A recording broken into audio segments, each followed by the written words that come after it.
Assalamualaikum warahmatullahi wabarakatuh. Welcome to my first video, my mid-semester assignment for ESP material.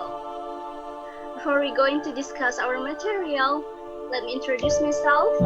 My name is Nurunnisaa Alimah, and I'm the 5th semester student in English Department Study Program Class D, the Faculty of Teaching and Education, 2018, Universitas Sulawesi Barat. My lecture for this class, ESP or English for Specific Purpose, is Alimah SPD MPD. Now, next, English for Specific Purpose. What we have known about ESP. ESP is the subset of English on a second or foreign language.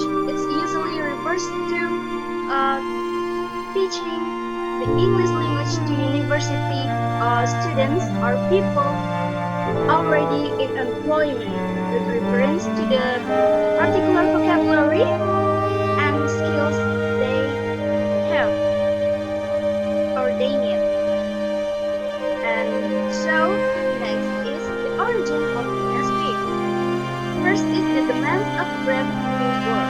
The effort was to create a world new mass of people wanting to learn English, not for the pleasure or prestige of knowing the language, but because English was the key to the international currencies of technology and commerce. It's the end of the Second World War in 1945 that heralded an age of the enormous and unprecedented expansion in scientific, technical, and economical activity on an international scales. These expansions created a world occupied and dominated by technology and commerce. So the effect was made is the create a world new mass of people wanting to learn English. The second is a revolution in linguistics. The new studies give attention on how the language used in real communication. So that the aims of this linguistic had been described with the rules of English like a grammar or lexical, but the revolution in linguistics is how language is used in real communication. The third is focus on the learner. Learners have different needs and interests, which would have an important influence on their motivation to learn and therefore on the effectiveness of their learning. Next is the development of ESP.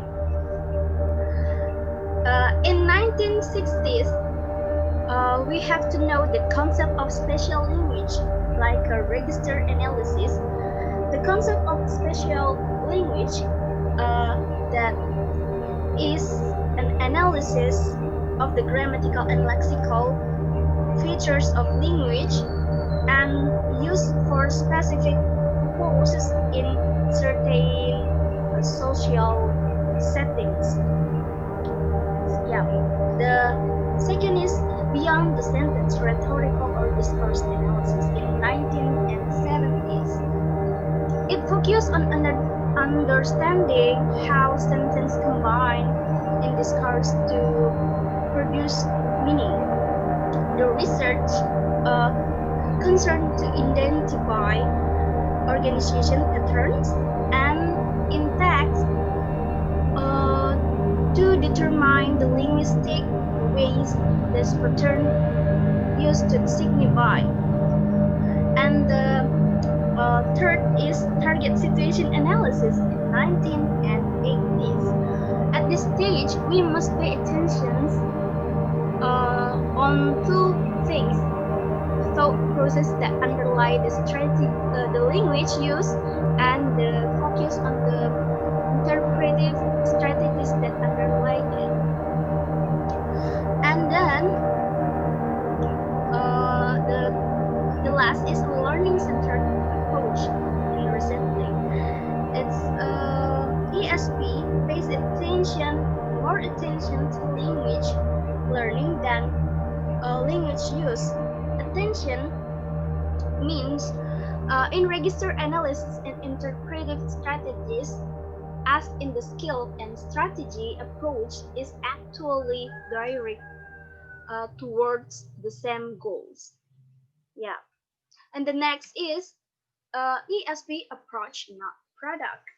ESP approach, not product. Uh, yeah, ESP not a matter of teaching. It means language is used for specific purpose. Yeah, not about different forms of language of English, but uh, just a specific purpose. Second is ESP is not just a matter of word and grammar and so on. We need more communication than just the surface features of what we need. And here, and also, we need to distinguish between performance and competence in terms of what people actually do with language. And then the third is ESP is not different in kind from any other form of language teaching. Yeah, it means even though the learning content is the same, the learning process for ESP students must be different from that of English learners in general. Yeah, and then next is course design. Course design is a process in which raw data about learning needs are interpreted to produce an integrated set of teaching learning experience, the main purpose of which is to guide learners to predetermined learning goals. What is in this course design? Language description. First is classical or traditional grammar. This is increases knowledge of how language operates and provides teachers with a useful source of indirect guidance. And then second is structural linguistic. This is provides a systematic description of the core language where it is not so possible for learners to understand language communicatively. Third is transformational generative grammar. This is a language analysis system that recognizes the relationship between various sentence elements and between possible sentence of a language and process or rules. Next is functional grammar. The purpose of this is not to learn basic grammar, but to learn how to use knowledge they already have. Next is language variation and register analysis. The variety of language determines the formal characteristic of the various registers to establish the basis for selecting syllabus items. And the last is rhetorical or discourse analysis. This is a language analysis system that recognizes the relationship between various sentence elements and between possible sentence of a language and process or rules. So, next is theories of learning. The theories of learning, there are six. First is behaviorism, learning as a habit formation. It's namely a simple theory which states that learning is a mechanical process of habit formation and processed by strengthening stimulus and response. And then mentalism, the second is mentalism, thinking as rule governed activity. So it does not just give rise to a stimulus, it uses individual stimulus to find an underlying pattern or system.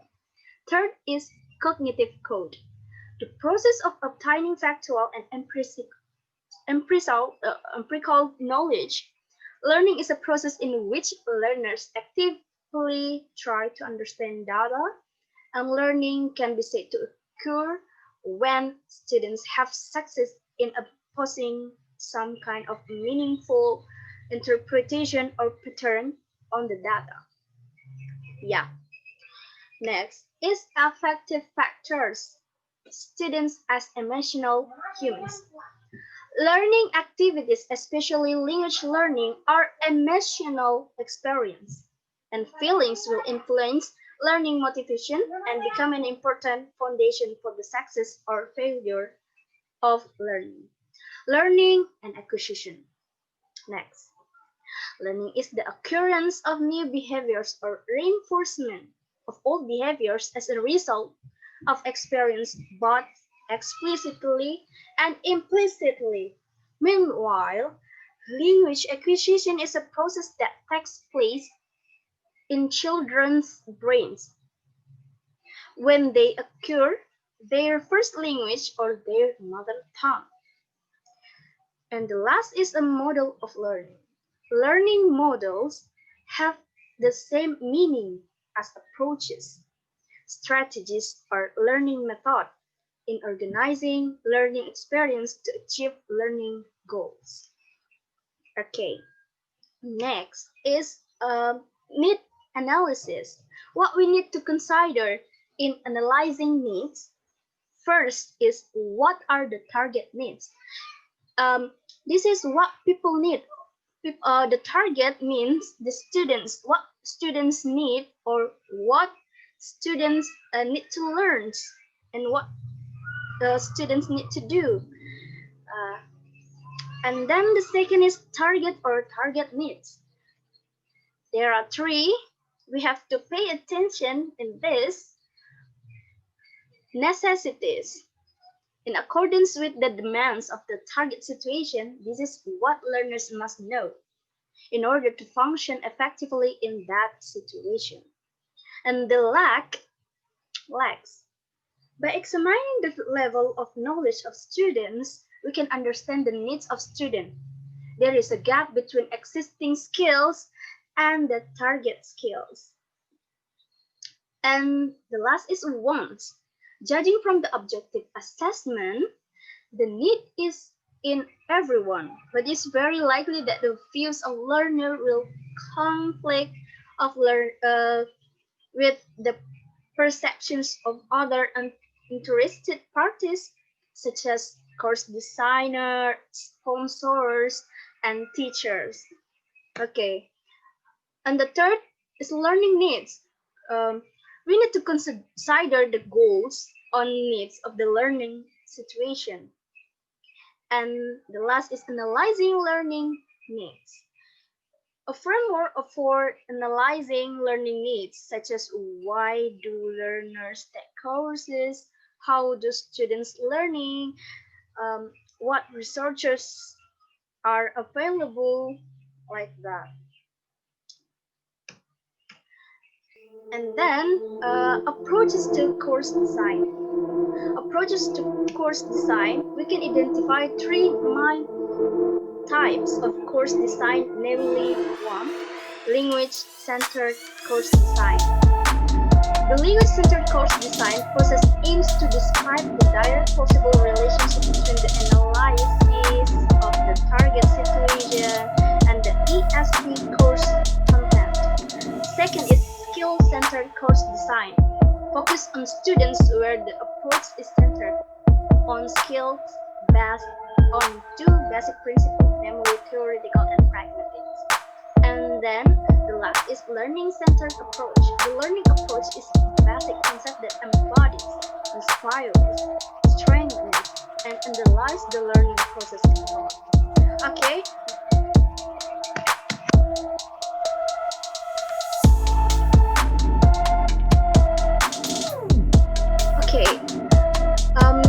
Maybe this is the last. For the conclusion, from my presentation today. The first discuss the purpose of ESP materials, like their function and key characteristics such as authenticity and specificity. Then it goes on to focus on the issue of need and analysis and the role it plays in the process of developing ESP, and collecting authentic need-specific course materials such as need analysis, the development of ESP, the origin of ESP, and the approach not product. ESP teachers are aided by reading need commercial materials produced by knowledgeable ESP specialists, internet research, results or needs analysis, and the learner's development. So maybe that's all from me. Thank you for watching and see you on my next video. If you have any comment or question, just give me on the comment boxes below, or you may send me an email to nurunnisaa@gmail.com. Don't forget to add my Facebook and follow my Instagram. Thank you. Wassalamualaikum warahmatullahi wabarakatuh.